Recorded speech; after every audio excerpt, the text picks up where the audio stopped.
बंधुगण आपणक बाड़ी बगीचारे बेल गछटिए निहाती भावरे थिबो तो एहाकु लगाइबार एमिति किछि नीति नियम विषय रे आमे आज आपणकु जणैबु जे बेल गछ गृहर केउठी रहिले धनर वर्षा होइथाय आउ गृहर केउठी रहिले सर्वनाश होइथाय। बंधुगण आसंतु जानिबा बेल गछकु गृहर केउठी एवं किपरि रखिले वास्तुदोष दूर हेबा सह गृहरे धनर वर्षा होइथाय। बेल गछ गोटिए एमिति गछ जे कि समस्त संसारर दुर्लभ अटे।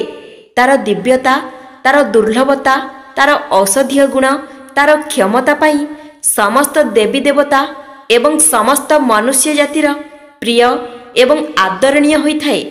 पुराण शास्त्र अनुसारे एही गछर सृष्टि माँ लक्ष्मींकर अंशरू होइअछि, जहाँकि आपण माने अल्प बहुते जानिथिबे। तेबे आसंतु जानिबा संपूर्ण विषय वस्तु उपरे।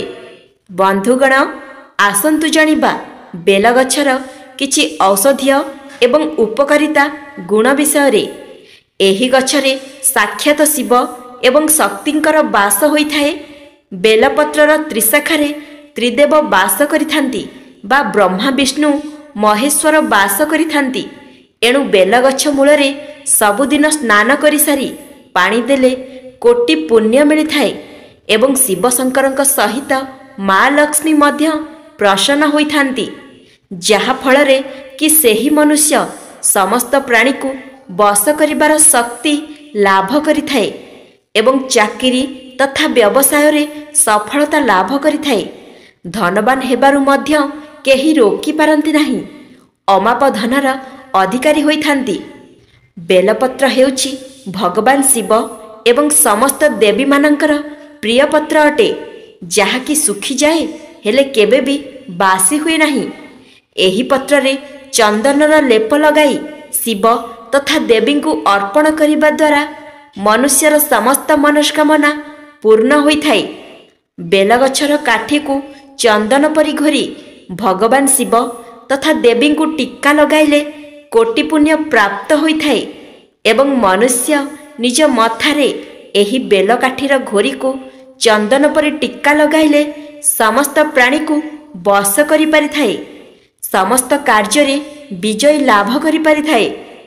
सोमवार दिन किंबा चतुर्दशी दिन बेलगछ मूलरे धूप दीप भोगपणा एही सबु समर्पण करी सेही बेलगछर चेरकु आनी एक लाल सूतारे बांधी शरीर रे धारण कले बाहरर नकारात्मक तथा दुष्ट शक्ति को प्रवेश करबाकू देई न थाए एवं शरीर रे थिबा नकारात्मक तथा दुष्ट शक्ति को एवं नजर दोष एवं तंत्र मंत्र शक्ति को शरीर रु बाहर करि देई थाए। जेउ मनुष्यर विवाह होई पारु न थाए किंबा संतान हेउ न थाए तो एही बेलगछर चेर धारण करिबा द्वारा एही बेलगछ को सबुदिन पूजा करिबा द्वारा खूब शीघ्र विवाह होइथाय एवं संतान हेउ नथिबा लोकंकर संतान प्राप्ति मध्य होइथाय।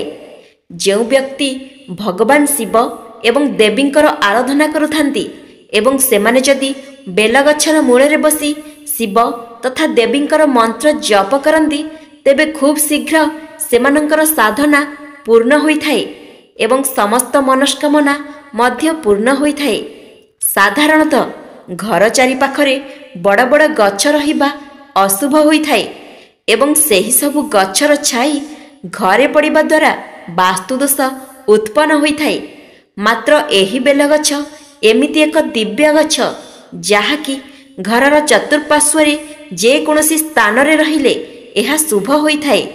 आउ एही बेलगछर छाई घर उपरे पड़िले घरर वास्तुदोष दूर होइथाय एवं घरर नकारात्मकता मध्य दूर होइथाय।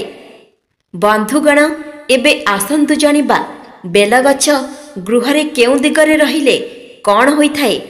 बेलगछ उत्तर किंबा उत्तर पूर्व ईशान्य कोणरे रहिले धन किंबा अर्थर अभाव रहिब नाही एवं अभाव थिले धन आगमनर बाट खोली जिवो।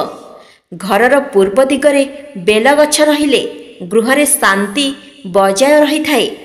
घरर पश्चिम दिगरे एही बेलगछ रहिले ସୁସନ୍ତାନ ପ୍ରାପ୍ତି ହୋଇଥାଏ। ଘରର ଦକ୍ଷିଣ ଦିଗରେ ଏହି ବେଲଗଛ ରହିଲେ ଦୁର୍ଘଟଣା ଜନିତ ସମସ୍ୟା ଦୂର ହୋଇଥାଏ।